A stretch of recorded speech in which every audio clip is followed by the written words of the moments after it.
achou, diga amém. E no primeiro dia da semana, Maria Madalena foi ao sepulcro de madrugada, sendo ainda escuro, e viu a pedra tirada do sepulcro. Correu, pois, a Simão Pedro e a outro discípulo a quem Jesus amava, e disse-lhes: levaram o Senhor do sepulcro, e não sabemos onde puseram. Então Pedro saiu com outro discípulo e foram ao sepulcro. E os dois corriam juntos, mas o outro discípulo correu mais apressadamente do que Pedro, e chegou primeiro ao sepulcro. E abaixando-se viu no chão os lençóis, todavia não entrou.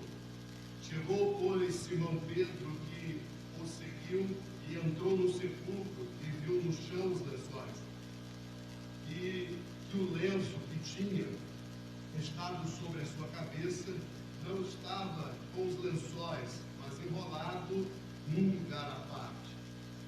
Então entrou também o outro discípulo que chegara primeiro ao sepulcro, e viu e creu, porque ainda não sabiam a Escritura que era necessário que ressuscitasse dentre os mortos.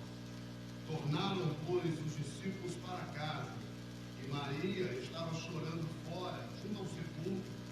Estando ela, pois, chorando, abaixou-se para o sepulcro, e viu dois anjos vestidos de branco, assentados onde jazera o corpo de Jesus, um à cabeceira, outro aos pés. E disse-lhes eles, e disseram-lhe eles: mulher, por que choras?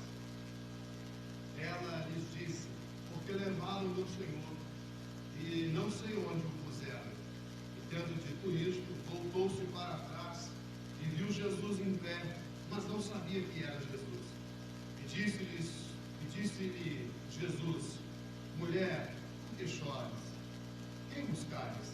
Ela, cuidando que era o jardineiro, disse-lhe: Senhor, se tu o levaste, dize-me onde o puseste, e eu o levarei.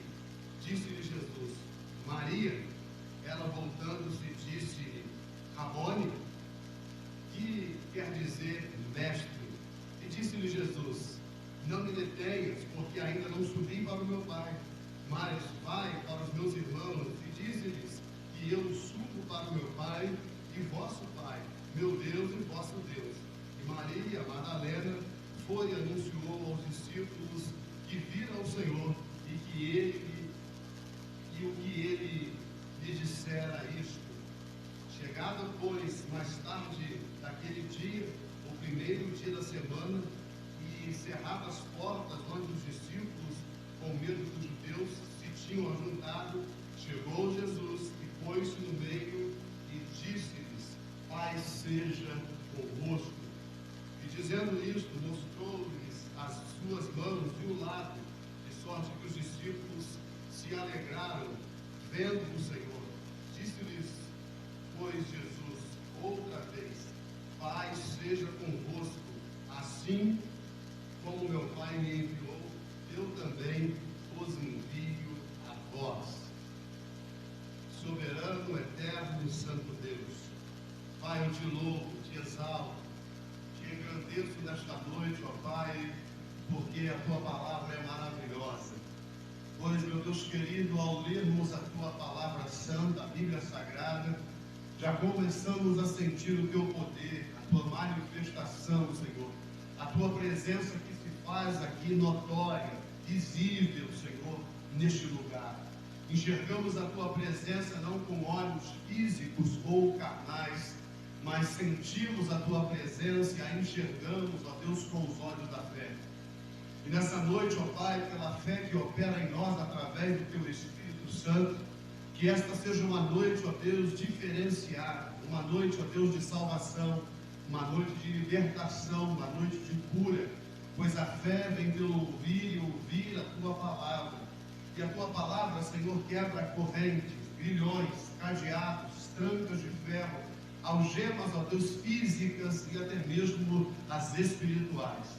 Senhor, com uma unção tremenda e poderosa, abre o céu sobre esta igreja, sobre os meus irmãos que estão nos acompanhando pela internet. Oh, meu Deus amado, fala conosco, fica conosco. Te oramos aí no nome de Jesus, que governa hoje e sempre. Amém. Vamos seu assento, irmão querido.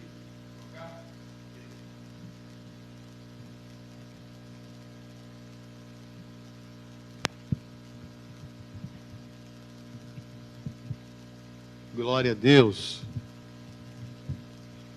Aleluia. Meus irmãos, nós acabamos de ler um texto bastante conhecido. Eu sei que os irmãos são bereanos, leem a Bíblia Sagrada, acompanham a exposição da mesma com suas Bíblias abertas. Eu observo daqui alguns irmãos sem anotações. Percebo, ao ver algumas Bíblias marcadas e muito bem destacadas, com canetas coloridas, chamando a atenção de textos que são julgados mais importantes diante do assunto explícito. E eu sei que os irmãos já leram esse texto, já conhecem essa passagem, sabem muito bem parafrasear esse acontecimento com outros evangelhos, principalmente com o Evangelho de Lucas. E quando nós lemos esse texto, nós percebemos que a situação que está sendo vivida aqui é uma situação atípica, prometida, profetizada, mas não é uma situação normal. Algumas provas estão intrínsecas nesse texto para provar aqueles que não creem na revelação, não creem pela fé, mas que observam pela ciência, pela exatidão, que Jesus de fato ressuscitou. Eu coloquei um tema aqui numa epígrafe, ao discorrer do meu trabalho, do meu esboço feito em casa, e o tema diz a seguinte frase: Jesus não está no sepulcro. Jesus ressuscitou. E eu sei, irmãos, que nós vivemos um período que a igreja está muito mudada. Eu sei que os pastores hoje são conhecidos mais como treinadores, como coachings, como instrutores. Eu sei que muitos hoje, irmãos, já não pregam mais a palavra expositiva dentro de um conceito hermenêutico ou exegético, e muitos hoje se dão a ensinar a prosperidade ao povo, a bênção material. E, irmãos, nós ainda estamos vivendo aquilo que nós aprendemos, nós ainda estamos ministrando aquilo que o Senhor Jesus nos deu por revelação ainda quando éramos muito jovens. Eu sempre, irmãos, gostei de me aplicar no sermão expositivo, porque eu entendo que é dessa forma que os irmãos memorizam mais, é dessa forma que os irmãos conseguem gravar mais a palavra no coração. E esse, irmãos, é o meu principal intuito, é que você consiga encontrar no seu coração uma guarida, um abrigo, um esconderijo para esta palavra do Senhor, para que nos momentos de tristeza, de angústia, você saiba que o seu Redentor está vivo e que não há promessa maior do que a que Ele nos garantiu e nos colocou um selo, que é o seu próprio Espírito. E a promessa é que Ele vai voltar para buscar o seu povo, Ele vai voltar para buscar a sua igreja. Alguns irmãos que partiram daqui para outras cidades a trabalho ou por alguns motivos da vida sentem saudades, irmãos, dessa exposição. Me passam por telefone, me passam mensagens dizendo: pastor, que saudade de estar com os irmãos, ouvindo as palavras reveladas, ouvindo as palavras que saem do trono de Deus, direcionadas às nossas vidas.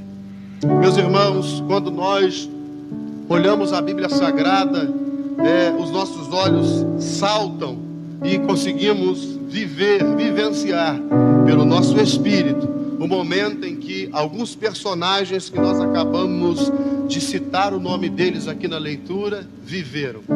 Ouvimos aqui o nome de Maria, Maria Madalena, ou Maria de Magdala, não é? Ela vivia 10 quilômetros de Jerusalém, ainda na terra dos judeus, no território ainda de Israel, porém numa área judeu-romana. Certamente, irmãos, ela vivia às margens do lago de Genezaré. Era uma mulher rica, pelo que a Bíblia nos mostra, porque ela era daquele grupo, daquela caravana de mulheres que sustentavam o ministério de Jesus.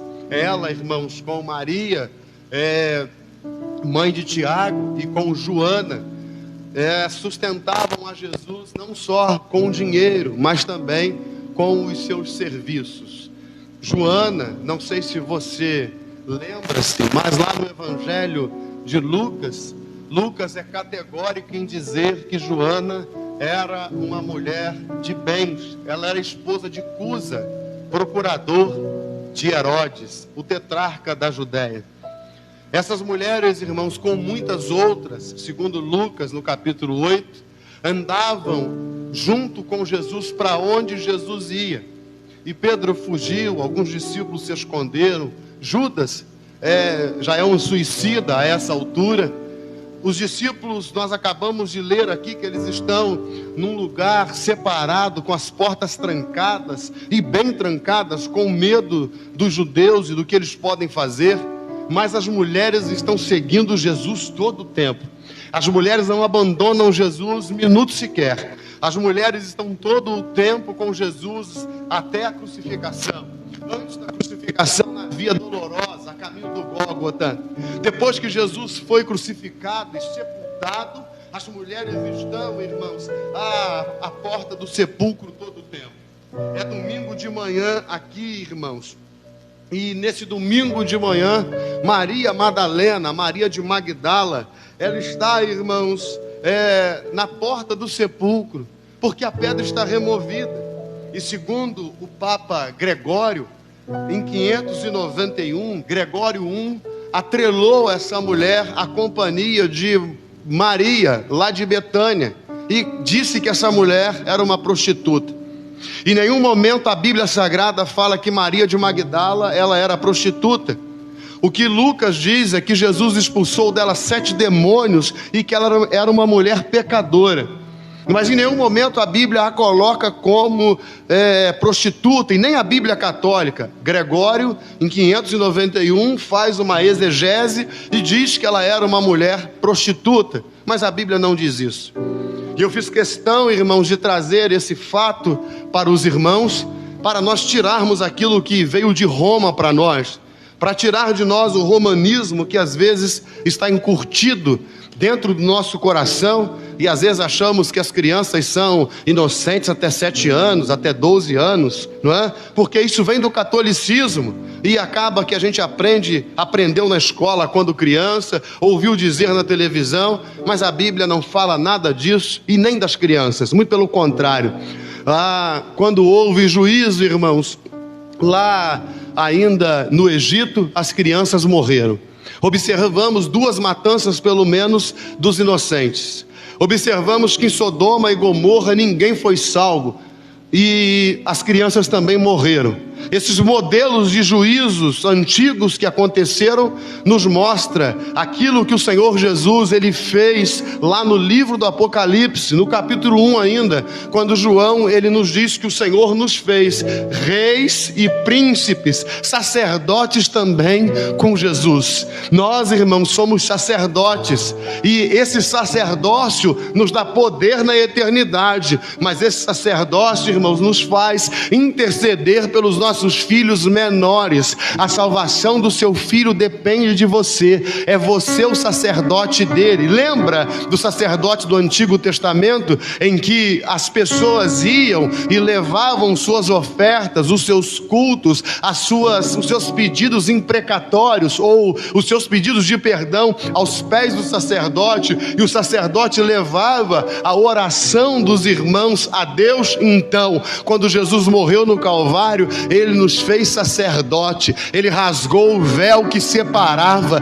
e agora eu e você acessamos a presença do Pai, aleluias. E quando nós acessamos a presença do Pai, irmãos, os nossos filhos estão debaixo da nossa unção sacerdotal, e é aí que, aleluia, eu entro em atrito com aquele filme Deixados para Trás, em que todas as crianças são arrebatadas. Quando Jesus ele disse: deixai vir a mim os pequeninos e não os atrapalheis, as crianças queriam ir, as crianças queriam chegar em Jesus, as crianças queriam adorá-lo, as crianças queriam tocá-lo. Oh aleluia, como eu estou aqui nesta noite, irmãos, desde de manhã quando me levantei, fui fazer o meu exercício, aleluias, e ouvindo, irmãos, a palavra do Senhor, e dizendo: Senhor, eu quero te tocar, Senhor, eu quero a tua presença, me faz como uma daquelas crianças que foram até a ti. E o Senhor chamou a atenção dos discípulos, de quem estava em volta: deixai-o vir a mim e não os atrapalheis, pois dos tais é o reino de Deus.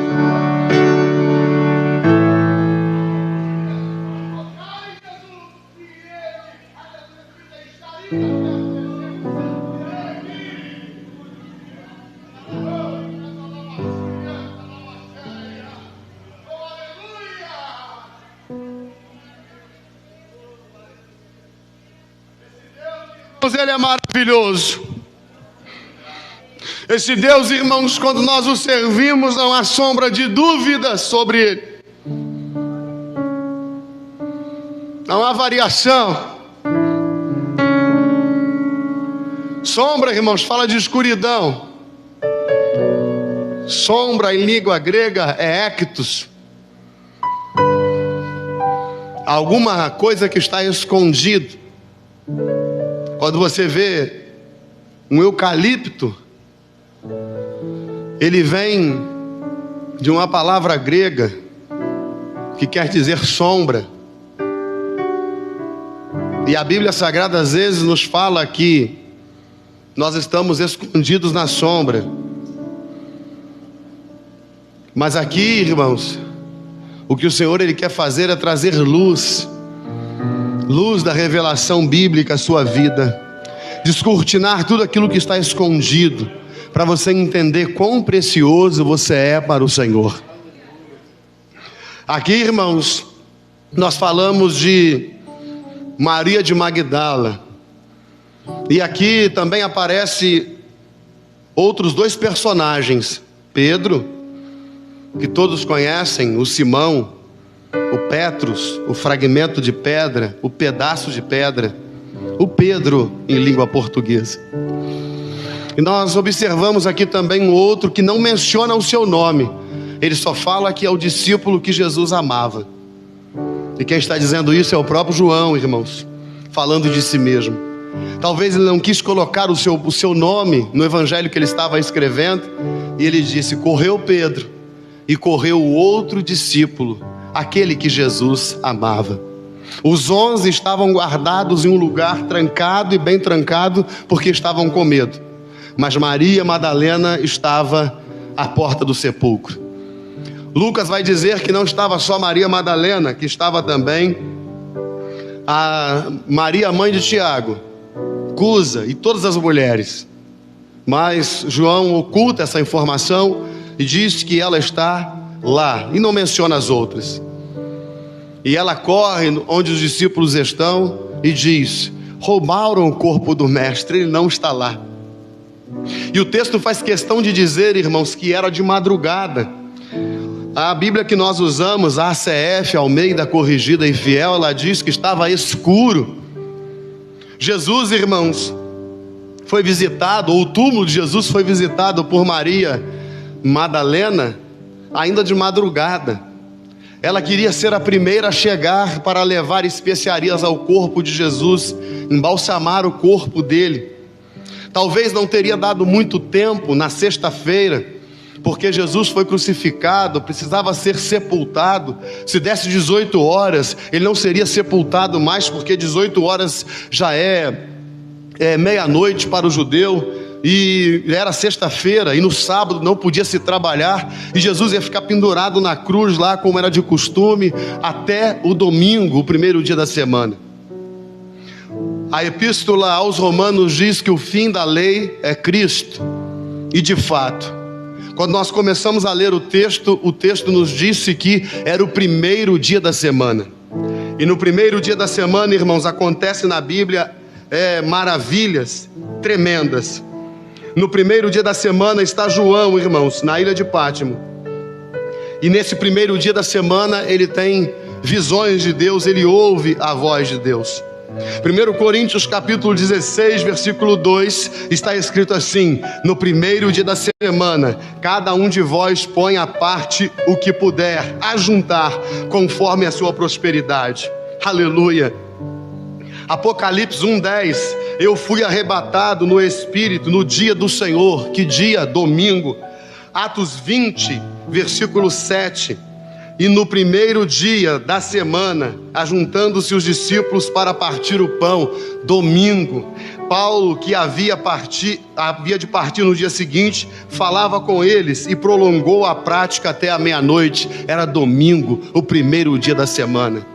Irmãos, a nossa Páscoa, a nossa libertação, a nossa salvação, irmãos, acontece todos os domingos. Quando Maria chega no sepulcro, irmãos, e ela olha e percebe a pedra removida, quando olha dentro do túmulo, só vê os lençóis, observa num canto à parte separado um lenço, irmãos, enrolado, significando que Jesus não está ali. E Maria logo pensa: roubaram o corpo do mestre, eu vou dizer a Pedro o que está acontecendo. E Pedro corre, mas João, que era mais novo, corre mais do que ele, chega primeiro, mas João não ousa entrar no túmulo, mas fica olhando de fora e vendo os lençóis e vendo o lenço. Quando Pedro chega, irmãos, Pedro entra, contempla os lençóis no chão, o lenço num lugar à parte. E eu, irmãos, que não fico engolindo tudo que pregadores dizem por aí, eu fui procurar, irmãos, na história dos judeus, o que tudo isso significa. Significa que se o corpo de Jesus tivesse sido roubado, não seria organizado o túmulo. Que ladrão que entra às pressas em um ambiente e deixa tudo arrumado. Muito pelo contrário, quando alguém vai saltear, vai roubar, vai furtar, vai tomar algo que é ilícito porque não é dele, não é? Ele vai com pressa, ele joga pelo chão, ele faz bagunça. Mas aqui o lençol está organizado, no chão mais organizado. O lenço está enroladinho, dobrado, num lugar à parte. E se alguém fosse roubar o corpo de Jesus, eu vi também um comentário de um estudioso que afirmou que levar Jesus com o corpo enrolado no lençol seria melhor. Esperar Maria perfumar o corpo de Jesus, melhor ainda. Quanto mais embalsamado ele estivesse para raptar o seu corpo, melhor. Mas não. Jesus, irmãos, ele saiu dos lençóis. Jesus se levantou do túmulo e organizou o lenço. Colocou o lenço enrolado num canto. E esse enrolado é diferente de dobrado, porque quando um garçom, um serviçal, um eunuco, um empregado ia servir o alimento do seu senhor, ele colocava o lenço abertinho na mesa, bem organizado, igual a Maristela faz. Quem foi na casa da Maristela com as irmãs? Bonito, né? Muito bem organizado. Daquele jeitinho, os lencinhos bem posicionados, tudo bem, muito bem organizado. E todas as vezes que o Senhor levantava da mesa para alguma coisa, ele continuava deixando o lenço organizado, dizendo para aquele servente que ele não ia, que ele ia voltar para comer. O lenço permanecia organizado. Quando ele saía de vez, ele tirava o lenço, amassava o lenço e jogava num canto da mesa. Então, o lenço organizado significa que ele ainda não está satisfeito, ele não cumpriu a sua missão, ele ainda volta e senta-se à mesa novamente. Jesus organiza o lenço para dizer para Maria, que estava acostumada a servir Jesus: eu fui, mas eu vou voltar. Eu fui, mas eu não terminei. Eu fui, mas eu ainda volto para me assentar a essa mesa. Eu participei com vocês da ceia, mas essa não é a última. Eu ainda vou voltar voltar para comer mais uma ceia com vocês. Aleluia. O que Maria não havia entendido, irmãos, aleluia, era o que estava dizendo o cenário que ela estava diante dele. Preste atenção numa coisa: o cenário que você está vendo, está visualizando, o que está diante dos seus olhos, aleluia, é sinal de que o Senhor Jesus mantém a promessa dele de pé sobre a sua vida, mantém a palavra dele de pé sobre você, sobre a sua família, sobre a sua casa. Em o nome de Jesus, nessa noite, abra os teus olhos espirituais e contemple a promessa de Deus na tua vida. Jesus está voltando para buscar o teu povo, a sua igreja, a sua greia amada, e quando ele vier, ele vai enxugar dos seus olhos todas as lágrimas. Não haverá mais pranto, nem dor, nem luto, nem decepção, porque as primeiras coisas já passaram, aleluia, e ele vai dizer: eis que faço novas todas as coisas.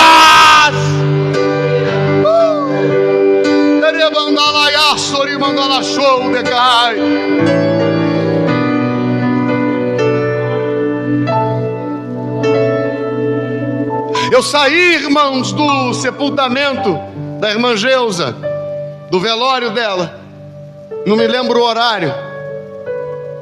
Quando eu saí, irmãos, eu passei na calçada, meu carro estava no estacionamento, do lado do mercado grande, aqui de Resende, não me lembro o nome. Eu não gosto muito de mercado, quem vai é minha esposa. E eu passei por um jovem, em pé, novo, um garoto. Ele estava de óculos, bem arrumado. E eu passei por ele, irmãos, e ele estava chorando. Eu falei: não, mas eu estou com pressa, eu vou embora. E uma voz doce e suave no meu ouvido me disse: você vai deixá-lo chorando?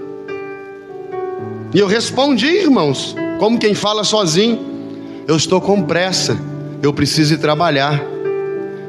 E a voz voltou no meu ouvido e disse: mas ele é meu filho. E eu voltei, irmãos. Eu voltei e falei, coloquei a mão nele com carinho, assim, o menino mais alto que eu, e disse para ele: você está chorando? Ele olhou em mim, irmãos, a caráter, né? Porque um crente anda como crente, um pastor se veste como pastor, né? Ele olhou em mim, irmãos, olhou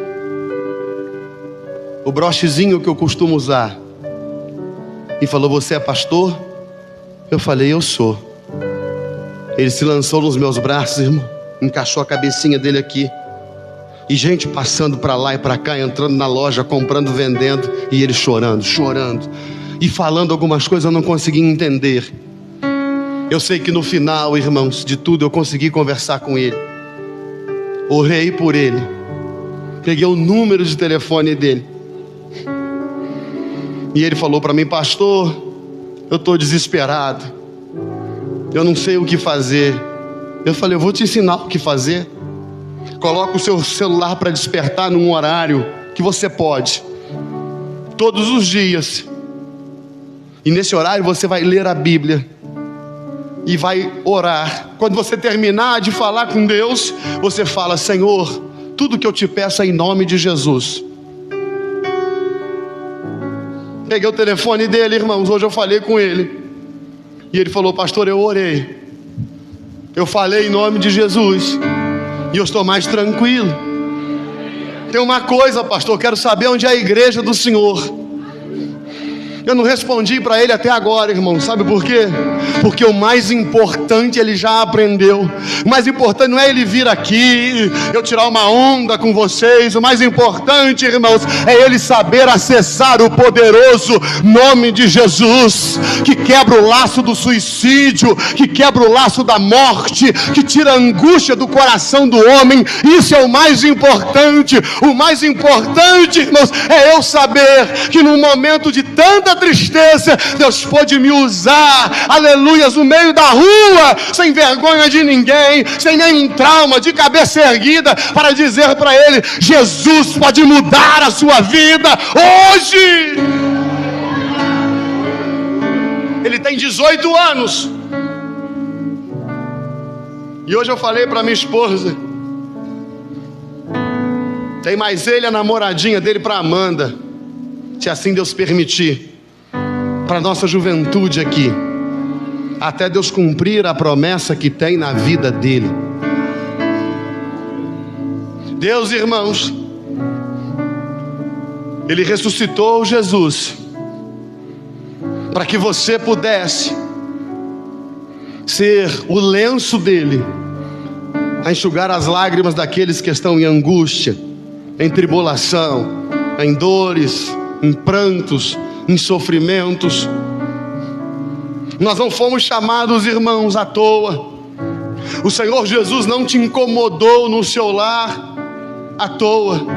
Você não está aqui por acaso. Você é alguém que numa noite de frio e chuva deixou o seu cobertor, o aconchego do seu lar, os solteiros a comidinha da mamãe, os casados da esposa, para vir aqui neste culto, ouvir dizer que Jesus ressuscitou dentre os mortos e que nos deu poder, irmãos, para pregar a boa nova em nome dele. E pessoas serão curadas sim, serão libertas sim, para a glória do nome do Senhor. Olha, depois que Pedro entra no sepulcro, entra também o jovem João, que não se apresenta, diz só que é o discípulo que Jesus amava. E eles percebem que tudo está muito bem organizado, porque no ambiente que Jesus ressuscita, as coisas se organizam. Quando nós pecamos, nós crucificamos a Jesus, e quando nós nos arrependemos, entregamos a nossa vida para Ele, Ele está ressurgindo através da nova criatura que nós somos. Ele está ressuscitando de novo. E aonde Ele ressuscita, há organização, há sinais. Os discípulos voltam, irmãos, para onde estão os outros? Volta Pedro, volta João, mas Maria de Magdala não. Maria fica ali chorando, sem entender nada. Quando ela ousa se abaixar e olhar dentro do sepulcro, ela tem uma visão de 2 anjos lá dentro, um à cabeceira, outro aos pés do lugar que Jesus estava deitado. E ela calcula que Jesus foi raptado e pergunta: onde vocês colocaram o mestre? Cadê ele? Ele sumiu. Quando de repente ela é surpreendida por uma voz que está atrás dela, e ela não acredita ser Jesus. Ela cuida ser o jardineiro. Ela pensa que o jardineiro daquele cemitério, daquele lugar, está lá.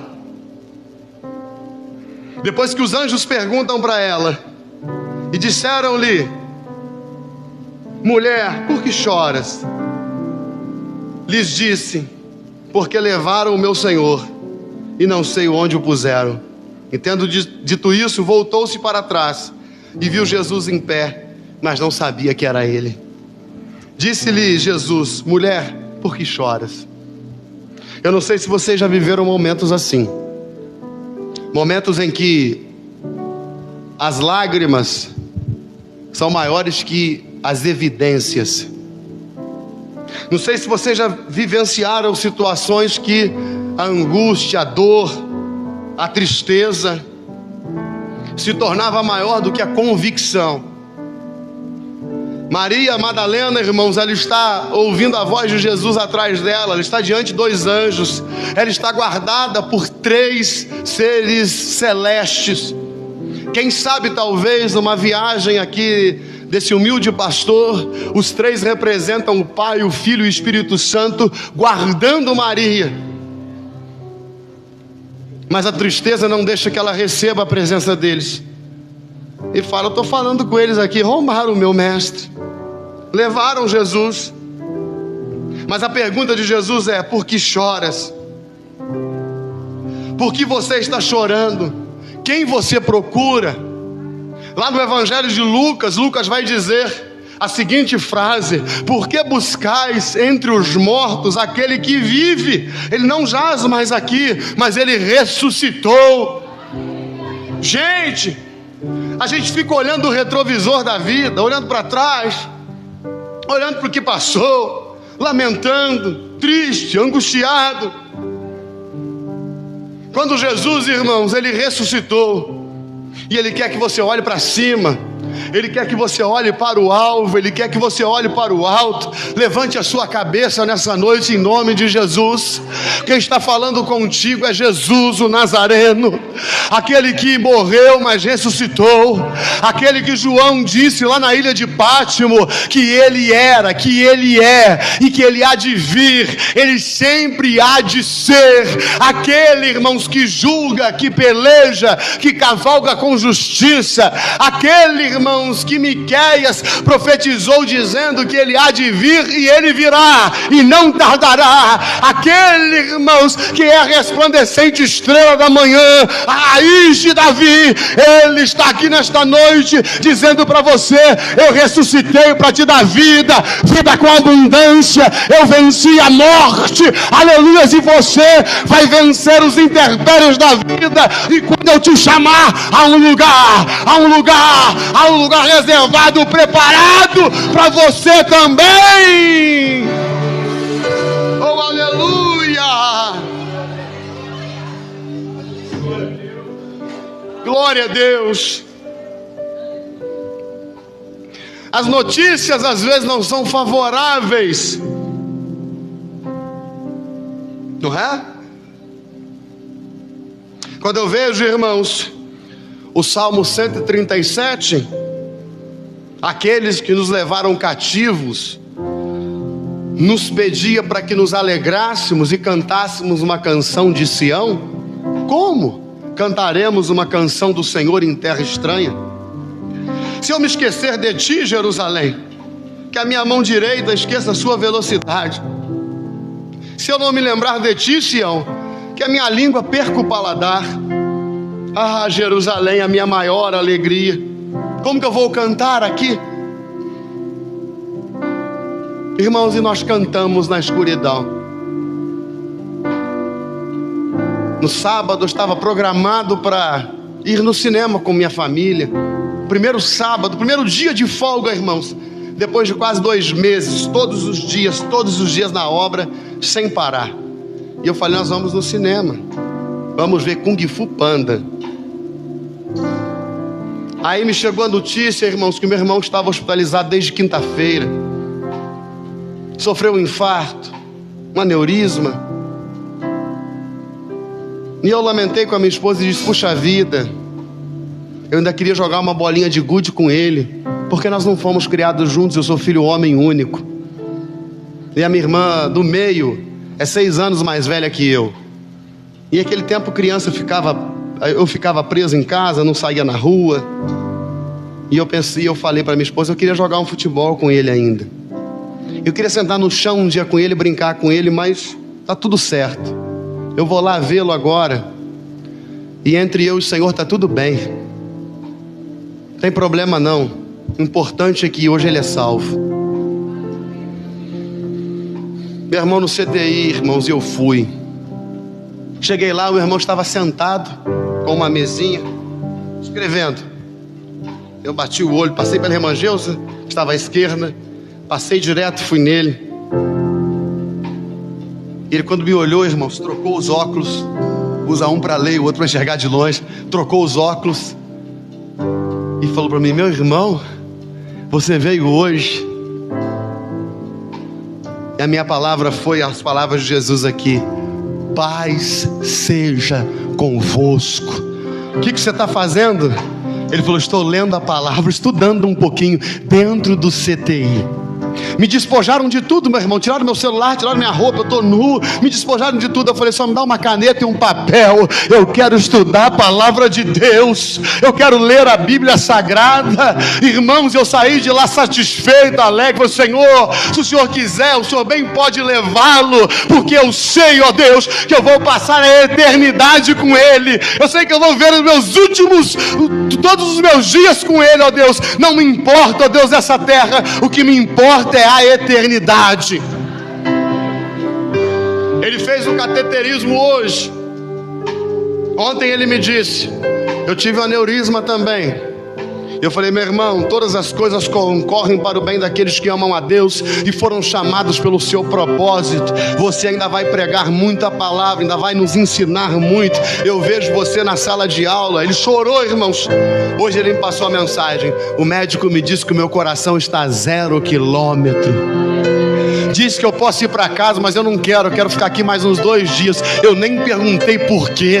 Onde Deus coloca, irmãos, um servo dele, tem obra para ser feita, tem evangelho para ser pregado. Todos que estão doentes querem ir para casa, quer ter alta. Agora o irmão do pastor pentecostal maluco quer ficar internado. Por quê? Porque lá, irmãos, é um campo, lá é uma seara. Poucos são os ceifeiros, os trabalhadores, a obra para ser realizada. E Deus trabalha nos nossos momentos de angústia e de dor. Eu canto sim nos momentos de angústia, porque eu sei que o meu Redentor está vivo, e eu sei que a qualquer hora dessas ele vai se colocar de pé no trono dele em meu favor. Quem canta comigo, levante a mão e adore o nome de Jesus nessa noite.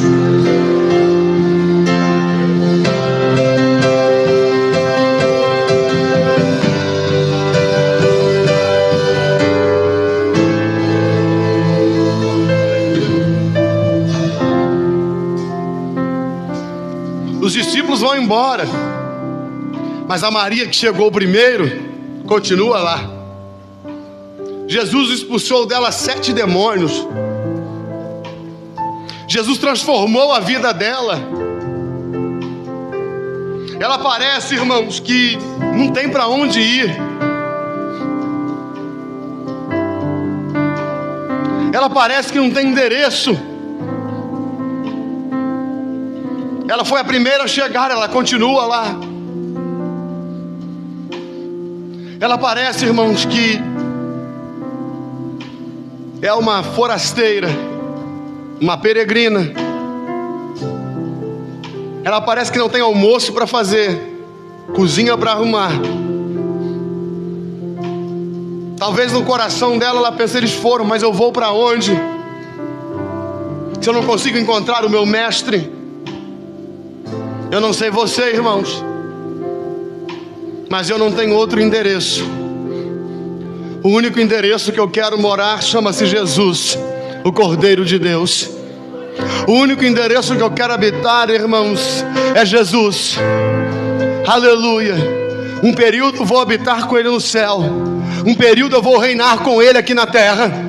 E eu sei que o único endereço que eu quero habitar chama-se Jesus. Eu quero me esconder nele. Eu quero todo o tempo estar nele, porque nele eu vou cantar na tribulação, como diz o louvor da harpa cristã. Eu vou cantar na escuridão. Com ele, irmãos, os momentos de tristeza são transformados em alegria, porque na presença dele, irmãos, a tristeza pula, salta, dá gargalhadas de alegria, porque na presença de Jesus, irmãos, todas as coisas são transformadas para a glória dele.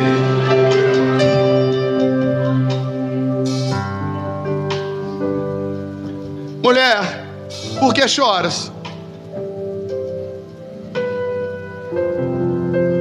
É a mesma pergunta dos anjos.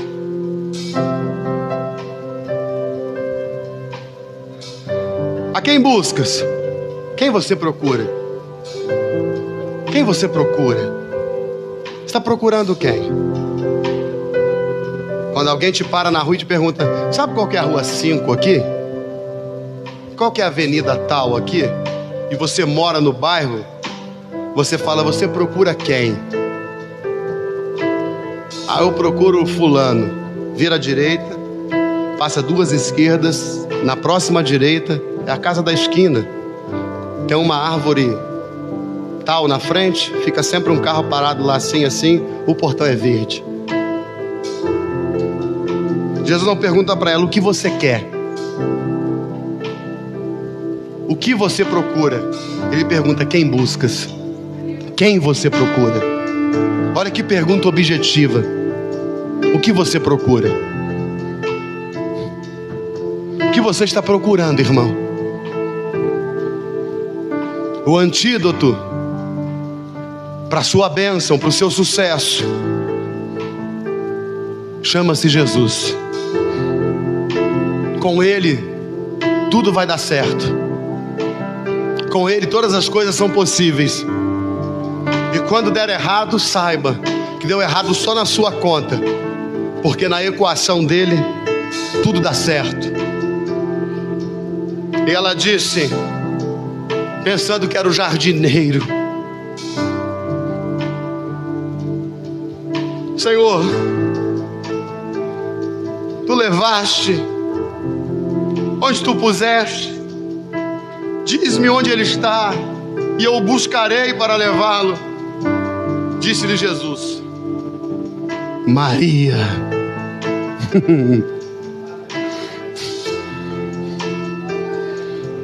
Como a sua mãe te chama, se você ainda tem, ninguém te chama igual. Como o seu pai te chama. Lembra daquele filme que tem um personagem chamado Caleb? E o pai dele fala: Caleb. Todos chamam aquele moço pelo nome, mas igual o pai dele, ninguém.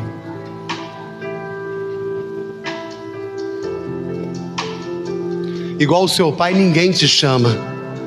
Quando ele exclamou Maria, ela: Rabone. Ela reconheceu que era ele.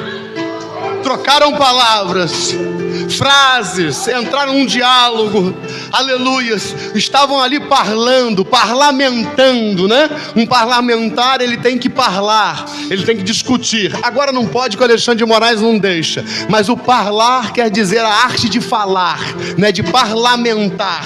Estou ensinando política para você um pouquinho, né? E eles estão parlando, discutindo, conversando, eles estão envolvidos em uma oração, em um diálogo, em uma conversa. Mas agora, aleluias, a coisa mudou, porque ele chamou o nome dela do jeito que a mãe nunca chamou, do jeito que o pai nunca chamou, do jeito que o marido nunca chamou, do jeito que os filhos nunca chamaram, do jeito que o pastor nunca chamou.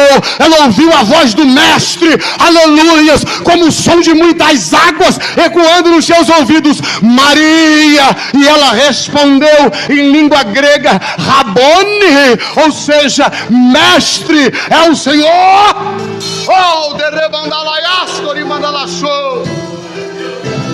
Aleluia! Você pode glorificar o nome do Senhor Jesus nessa noite. Você pode adorar o nome dele. Ele está te chamando, Felipe, Maristela, aleluia, Zane, Regina, Cirlei. Ele está chamando Taila. Ele chama Rogério, ele chama Diogo, ele chama Pedro, ele chama Priscila, ele está te chamando. Ele chama Edesael, ele chama Carlos, ele chama Angélica. Derebandalaiastori mandalachou. Uracalabande, Canteplou, Decalabaixou, Decalabaixai. Ele chama Petros, ele chama Tiago, ele está te chamando. Oh!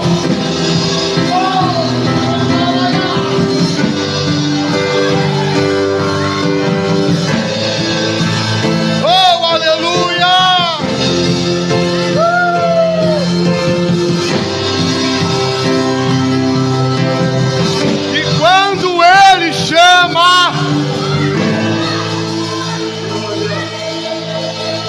E quando ele chama, é mais do que um arrepio, é mais do que uma vontade de pular. Quando ele chama, caímos aos seus pés. As lágrimas não são contidas. Quando ele nos chama, aleluias, todas as atividades são paradas diante da voz daquele que chama. Esse que chama, esse está aqui.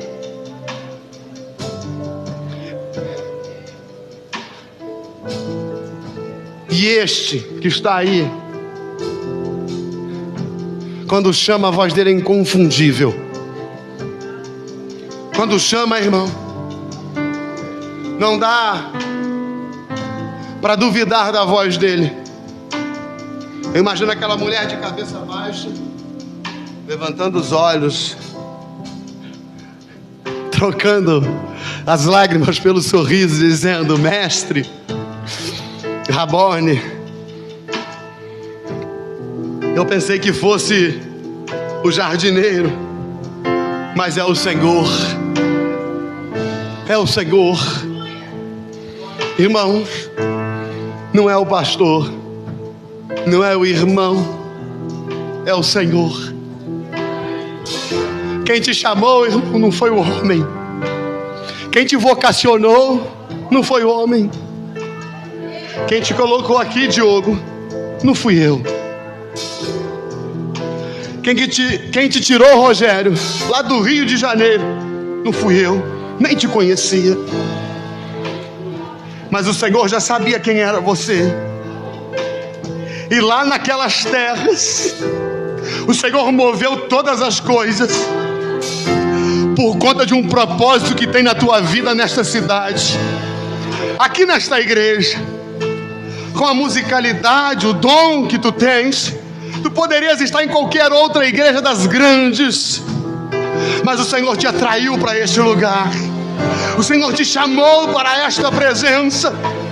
A voz dele não confunde, e a voz dele nesta noite está te dizendo: te trouxe eu para esta obra, porque tenho eu contigo um grande negócio aqui neste lugar. Até confundo muitos, arabandou, derraçui, para que saibam que eu sou o Senhor. A voz do Senhor ainda chama. A voz do Senhor está te chamando hoje.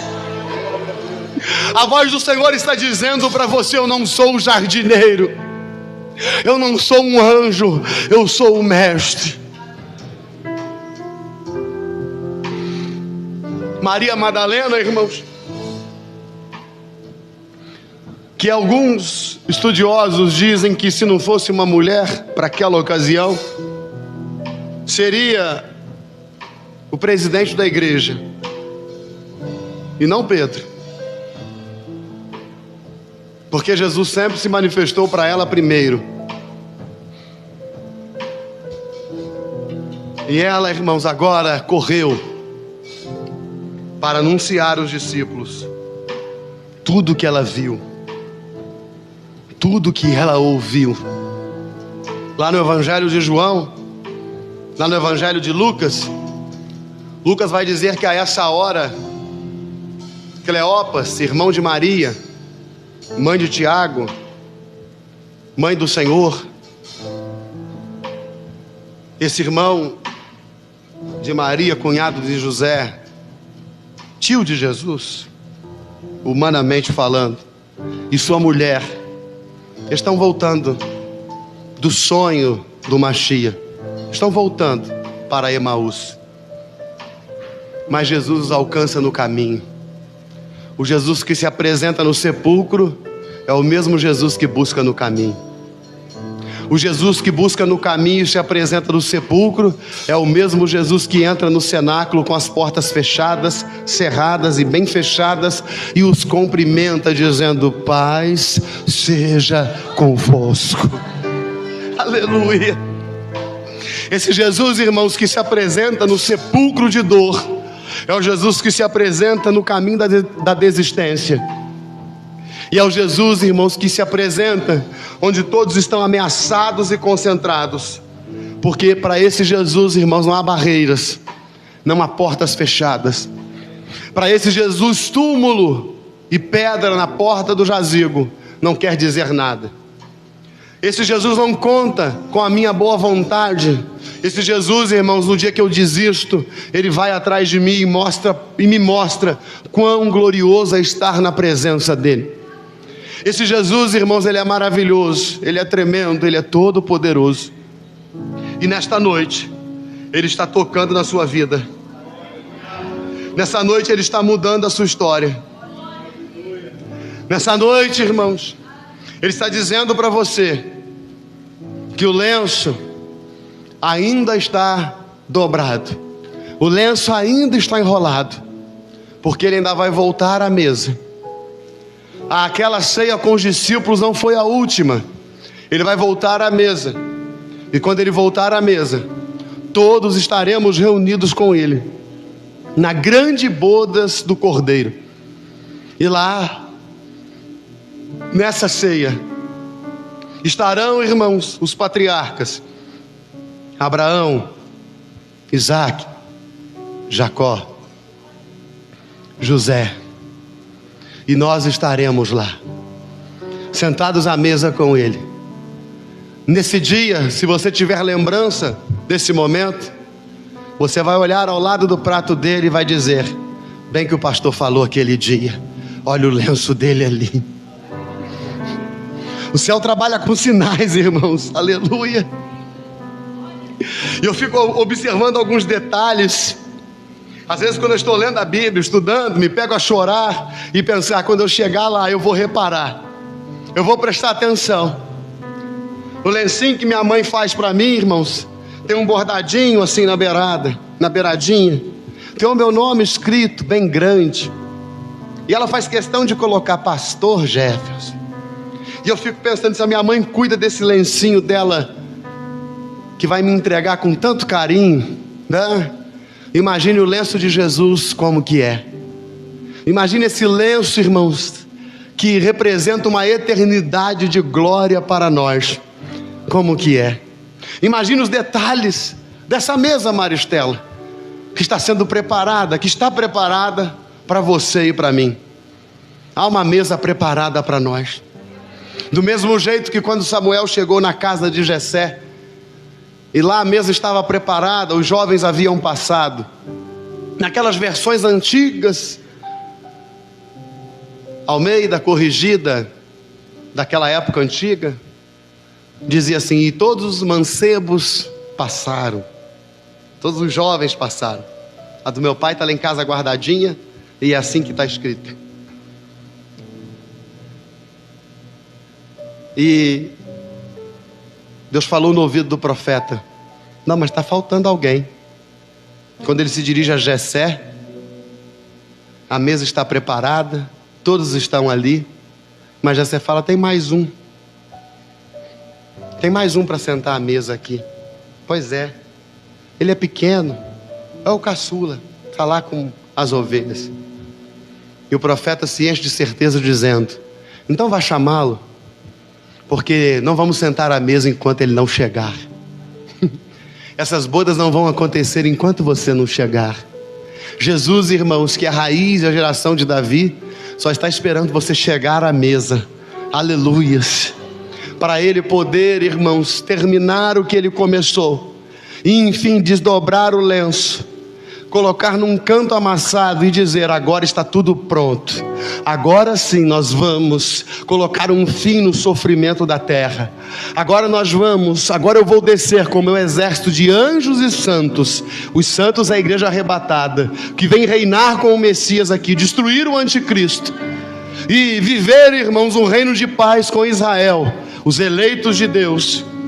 Não creio que haverá salvação nesse dia, irmãos, para gentios. A salvação dos gentios é agora. Nesse dia a salvação será para os judeus. E nós, irmãos, nesse dia seremos superiores aos anjos. Oh, aleluia! Há um lugar preparado para nós. Um lugar não de descanso, irmãos, de trabalhos. Um lugar de descanso da alma aflita, mas um lugar de trabalho espiritual na eternidade. Aleluia! Eu termino aqui, irmãos, com o último versículo que eu li ontem, no culto à tarde, de onde nós estávamos. Consolai-vos uns aos outros com essas palavras.